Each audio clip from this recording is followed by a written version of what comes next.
Streaming from the 22 News Broadcast Center.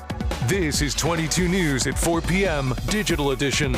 Good afternoon, everyone, and welcome to 22 News at 4. I'm Christina Demores. We'll get to your top four in a moment, but first, a look at your commuter traffic and weather. 22 Storm Team meteorologist Brian Lapis is here with us this afternoon. Brian, the roads are not looking too great right now. What's going on? What's funny is when I got in here around, I got in here a little earlier, about 2:15. The roads were wet. Precipitation was light. Yeah. Did a little internet update saying, hey, road treatments are working. And then within like a half an hour, by like 3 o'clock, the snow started really falling heavily. And now we've got some problems on the roads. Yeah. Let's take a look. Let's take a look. Yeah, let's do that. Stop the conversation and just show you what's happening.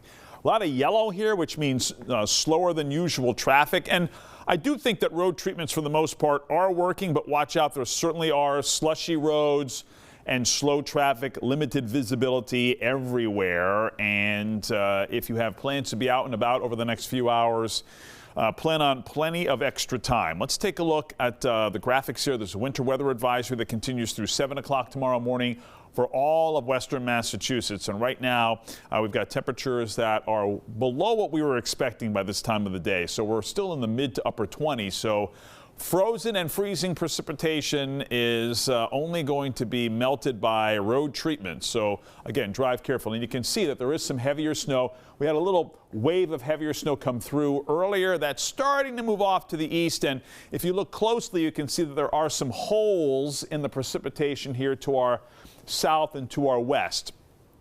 Regardless, as expected, we are expecting a slower than usual evening commute, and this snow is going to transition to some sleet and freezing rain and perhaps some plain rain a little bit later on this evening. Warmer, brighter tomorrow. We'll track it with our 22 News Storm Team Skycast.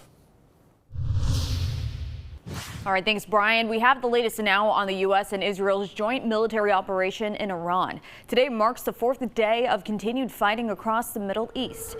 The U.S. is now saying that many potential choices for Iran's supreme leader are now dead after continued strikes in Tehran. The U.S. embassies in Saudi Arabia and Kuwait were also attacked by drone strikes earlier today. The State Department has ordered U.S. citizens and non-emergency personnel to evacuate from over a dozen countries in the Middle East. Over 800 people have been killed so far across the region. Over state lines now in Connecticut, a suspect charged in the death of 11-year-old Jacqueline Mimi Torres Garcia was due in court today. Jonathan Nanita, the ex-boyfriend of Mimi's mother, Carla Garcia, is facing several felony charges, including murder, kidnapping, and conspiracy in connection to Mimi's death. Mimi's body was found in a bin outside an abandoned building in New Britain back in October. Nanita has admitted to dumping that bin before it was found. He's also given different stories to detectives regarding how she died and the last time he saw her. Around the state, Governor Healy issued a reminder to Bay Staters that ICE agents need a valid order or warrant to enter non-public areas of schools. This reminder comes after ICE agents reportedly lied about a missing child in order to enter a Columbia University dorm and arrest a student last week. In Massachusetts, warrants or orders are required for ICE to enter any public or private entity that provides education or childcare, including daycare, K-12 schools, and higher education institutions. The Attorney General and Governor also want students to know that they have the legal right to demand to see a warrant from ICE.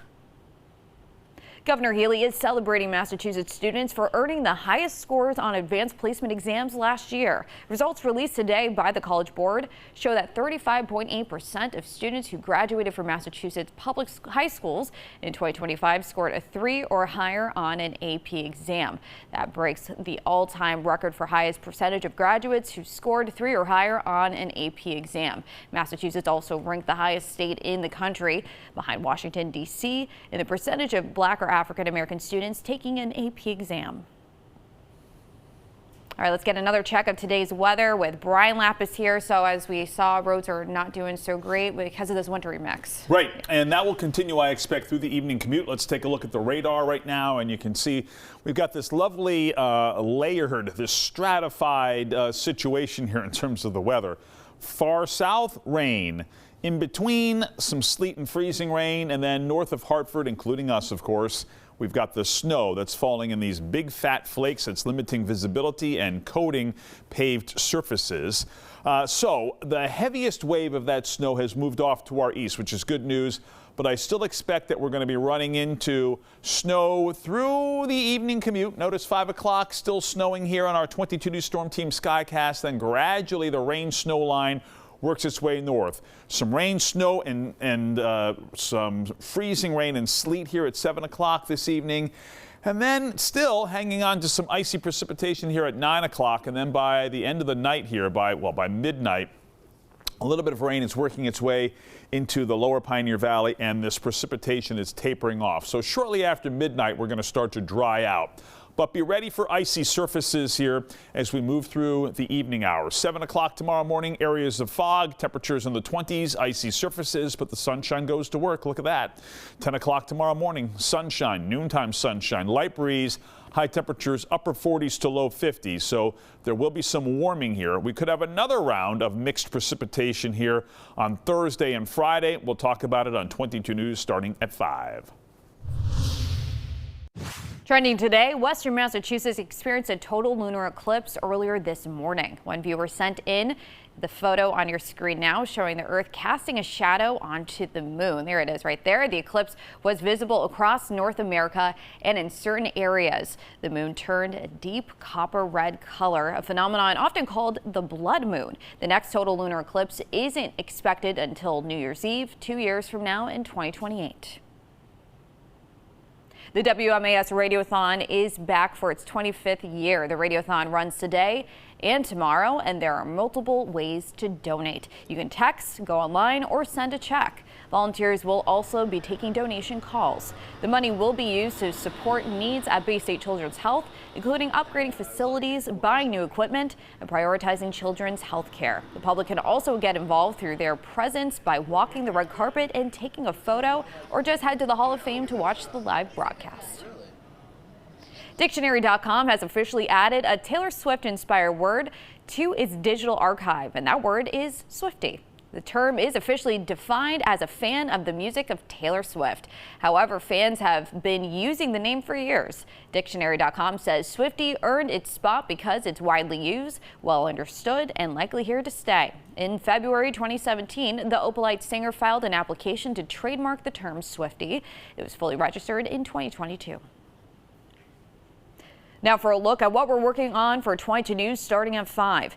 The Jewish Federation of Western Massachusetts is reaffirming its support for legal refugee settlement. See how the group is helping those fleeing violence and instability. Plus, a proposed sports complex could come to Springfield. We'll have the latest from the City Council on that. And while it may seem like winter outside, we're actually now in meteorological spring. We'll break down the difference and what this means for our local weather. Temperatures in the 20s right now. Snow is falling and roads are running kind of slow. Notice all the yellow here on the map. That indicates slower than usual traffic with limited visibility and potentially a slushy coating on roads already here this afternoon. Plan on a slow evening commute and a little icing as well during the post-evening commute hours tonight. Details on warmer and drier weather for the middle of the week on 22 News starting at 5. All right, thanks, Brian, and thank you for joining us this afternoon for 22 News at 4. Join us on TV tonight starting at 5, and you can get all your local news and weather updates anytime on wwlp.com and the 22 News mobile app.